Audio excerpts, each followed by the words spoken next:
Hello, everyone. Happy Friday. We kick off a long weekend now of Daytona racing. Hello, guys. I'm Brian here. Welcome to this Daytona 500 edition of Out of Turn 4. Of course, this show will focus only on Daytona. I know there's been a few headlines that have come out in the recent days. From Indycar standpoint, a big headline out of F1. But unfortunately, we will stick to just Daytona for this show, as this is our Daytona 500 edition. So coming up on the show, we will give our picks for the big three events this weekend. And of course, we start off though with recapping Speedweeks to this point. So Tuesday night opened up the Daytona 500 race, or Speedweeks rather, and Michael McDowell was the fastest with a 192.74 mile an hour lap in opening practice. The Ford swept the top five. David Reagan from Rick Ware Racing, he was second. Todd Gilliland from Front Row Motorsports, he was third. Brad Keselowski fourth from RFK Racing, and same for Buescher, who was the fifth quickest in the opening practice. And then after that, they were followed by five of the six Toyotas that are in the field. Ryan Blaney, of course, keep in mind a half hour after that was the second Cup practice. And Ryan Blaney paced the way. He led the Fords in a top 10 sweep of the second Tuesday practice. Logano, his teammate, was second. Cole Custer from SHR was third.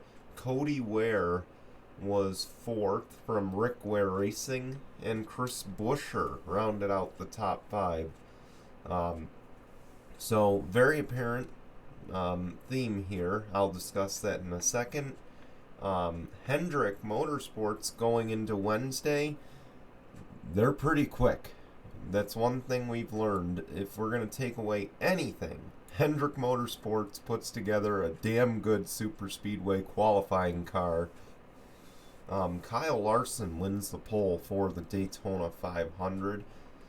And then, of course, to his outside for the fifth straight year on the front row, it is Alex Bowman in the number 48. Alex Front Row Bowman, I forget what the nickname was. Someone gave him a nickname. They announced it last night on the duels at Daytona, but I forgot. But Hendrick went 1, 2, 3, and 5. It was spoiled by the soon-to-be retired Eric Almirola. Eric Almirola came home fourth in qualifying. Chase Elliott was fifth. Byron was third. Sorry, I went a little out of order there. So again, Hendrick sweeps the front row, but the top four wouldn't last in the blue-green vacation duels. So Brad Keselowski would win an uneventful duel number one. The Fords drove away. The Fords got away in that duel. I think it was the top four were just Fords. It was Keselowski, Cindric, Blaney, and Buescher. Just the four of them pulled away from the rest of those Chevys. After pit stops, they all did two tires and somehow pulled away and managed to hang on. Of course, Reddick was challenging there for a bit. But the real race, which Fox missed, and it's all over Twitter, you can check it out, but Fox missed the biggest race of it all between Kaz Grala and J.J. Yeley. What looked like it was going to be an easy advance for J.J. Yeley early in this duel was not to be. Kaz Grala caught speeding on the pit lane, went 2 laps down, and then J.J. Yeley lost the draft. And ultimately, the final lap is what it came down to, and Kaz Grala managed to latch on with the top, or with the 5th through, I believe, 10th or 11th Chevrolets, and got a big draft, got around J.J. Yeley, and would make the Daytona 500. So Kaz Grala and the Money Team will be racing on Sunday in the Daytona 500. A great story. A team that literally just put it together in the last 30 days, according to Kaz himself. And I'm happy. Personally, I've said for years, Kaz Grala deserves to be in a full-time ride, and he deserves to be in a good ride because I feel like he could be a playoff driver. So, congratulations to Kaz Grala. And of course, J.J. Elliott visibly upset after that, and he had said, well, figures Hemrick would wait until the biggest moment to help out Kaz and get over it, I guess. This is how racing goes. Manufacturers help each other.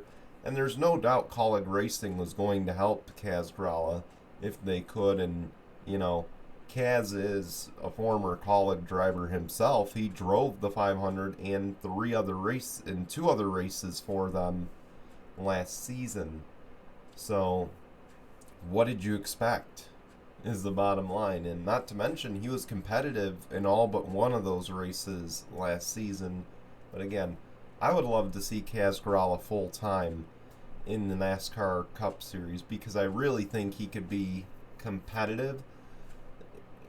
But of course it comes down to sponsorship, and I hope that these sponsors do eventually step up and help him run the full schedule. Nonetheless, though, congratulations to Kaz Grala. On the flip side of it, Keselowski gets his first ever dual win, something he never did at Team Penske. And of course, it was his first win with RFK Racing. Of course, it won't go down as that necessarily because it's not truly a points race. So anyway, on to duel number 2, and this one had a little bit more of an eventful twist to it. Chris Buescher wins under caution. He ultimately wrecked Joey Logano and exiting turn 2. Logano admitted he blocked a little too hard, but Chris Buescher is the winner, and RFK Racing is flexing their muscles here. They sweep the duels at Daytona. And of course, in this race, Greg Biffle, he advances to the Daytona 500, making his first start in the NASCAR Cup Series since Homestead in 2016, his last race with the now RFK Racing. So congratulations to the Biff. Of course, it was between him and Timmy Hill to get into the race, and unfortunately MBM Motorsports, both cars will be going home as opposed to racing in the Great American Race. If we can take away anything... Oh, I did skip one thing real quick before I get to my takeaways. Grant Enfinger paced the opening truck practice, which with his Chevy. Derek Kraus, another Chevy, was second. Zane Smith, Tanner Gray, and Haley Deegan, 3 of the Fords in the field, rounded out the top 5 in Thursday's opening truck practice. Of course, now there has not been any Xfinity action yet, so we can't talk about the NASCAR Xfinity Series. It's going to make my pick a little bit harder to make. So unfortunately, we don't get to talk Xfinity Series practices or qualifying until Saturday, and we're not doing our special on Saturday. So the biggest takeaways for the Cup Series, since trucks also haven't had much practice yet, the Fords are going to be the team to beat. If you recall my Tuesday episode, I had said Ford was going to have a breakout year, and it appears they're off to a hot start with that. I mean, sweeping the top 10 in practice, driving away from the Chevrolets. That's the biggest thing that I noticed in duel number 1. The Fords drove away. 4 Fords drove away from Tyler Reddick, who was latched onto the back of this draft. And they ultimately dominated the duels. They dominated the top 10 in the second practice. They dominated, in my opinion, also duel number 2, based on the results. Ford is not to be taken lightly. I know Chevrolet has the most numbers, but Ford's got the most muscle. And I'm telling you, I wouldn't be shocked if lap 199, we're talking RFK Racing and Team Penske being the teams that are drafting up front for the win. And I wouldn't even rule out McDowell in that. I wouldn't be shocked if 9 out of the top 10 are all Fords by the end of this. So, RFK, though.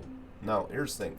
Like I said RFK, Team Penske. I wouldn't be shocked if 199, they're the two teams dueling it out. But RFK in particular might just be the team to beat. It seems like they work together the best. Granted, they were in separate duels, but consistency. Both those cars were top 5 at one point in both practices. Buescher was probably the most consistent in terms of that. But obviously, you can never rule out Keselowski. He's probably one of the greatest plate racers in our series. But again, RFK, they are going to be a really tough out here. Team Penske, they got a little bit to work on. Okay, that first duel, Ryan Blaney could have easily won that first duel. But what happened, obviously, his teammate would have rather gone for his own glory as opposed to helping. So Austin Cindric, it appeared, would rather go for his own glory than help Ryan Blaney get that dual win, which is what he should have done. I get it. You want to win. But at the end of the day, you got to look at the grand scheme of things. You probably weren't going to win the race from third place coming out of turn number 4 unless something happened between Keselowski and Blaney. So for Cindric, it's growing pains. It's learning his lessons early. So I can't take away too much, and I don't want to attack him too much in terms of this. But again, if they can get that cleaned up, I really think Team Penske can challenge, but ultimately I wouldn't be shocked if it's down to Keselowski and Buescher in particular that go on to win the Great American Race. Now again, that's all I got for the recap.